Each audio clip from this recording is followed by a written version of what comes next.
Pipila ka adlaw una ang pagsugod sa klase sa mga pampublikong eskwelahan sunod semana. Pinaspasay na ang mga teachers sa pipila ka eskwelahan sa Davao City sa pag-repaint sa mga pader nga gipangtanggalan og posters. Zamboanga City Police nakihiusa sa Brigada Eskwela 2023 sa mga tulungaan nga nahimutang sa mga island barangay sa Dakbayan.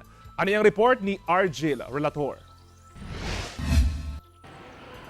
Humano baklas ang mga gipangpilit kani adto nangunay na sa pagpamintura sa pader sa iyang classroom sa Jose P. Rizal Elementary School sa Davao City ang kindergarten teacher nga si Maika.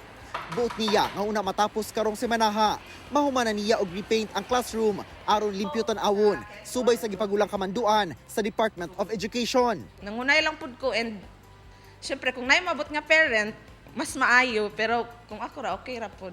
Usa na mabilin sa classroom, ma'am? So ang mga mabilin is ang materials lang jud nga magamit during class which is ang alphabet and then ang numbers.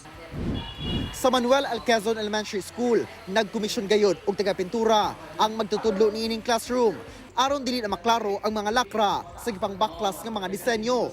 Para yung pasab sa pagpananggal ang ubang magtutudlo sa mga dili na kinahanglan sulod sa ilang classroom.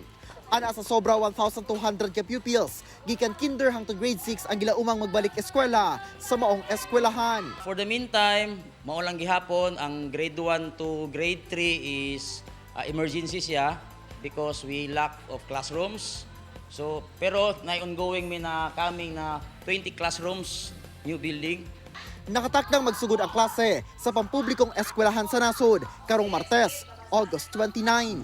Nagpahigayon og Brigada Eskwela ang mga personahe sa Zamboanga City Police Office sa mga island barangay sa syudad. Usa sa ilang mga gibisita ang Tigtabon National High School sa barangay Tigtabon.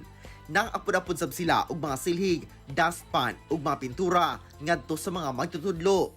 Anaasab sa 50 ka mga estudyante sa maong tunghuan ang nakadawat og mga pagkaon ug uban pa. Nagpahigayon sab ang ZCPO lecture kalabot sa crime prevention ngadto sa mga estudyante kauban ang ilang mga ginikanan.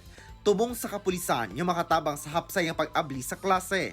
As long as dali sila kanamon request no na maskin adla kita ng mga island barangays tanda kita no kay among kanisitan priority tamen di amon city director especially ang mga less na tapo de legal tulong kanila debe kung nakilkitaan da as a priority.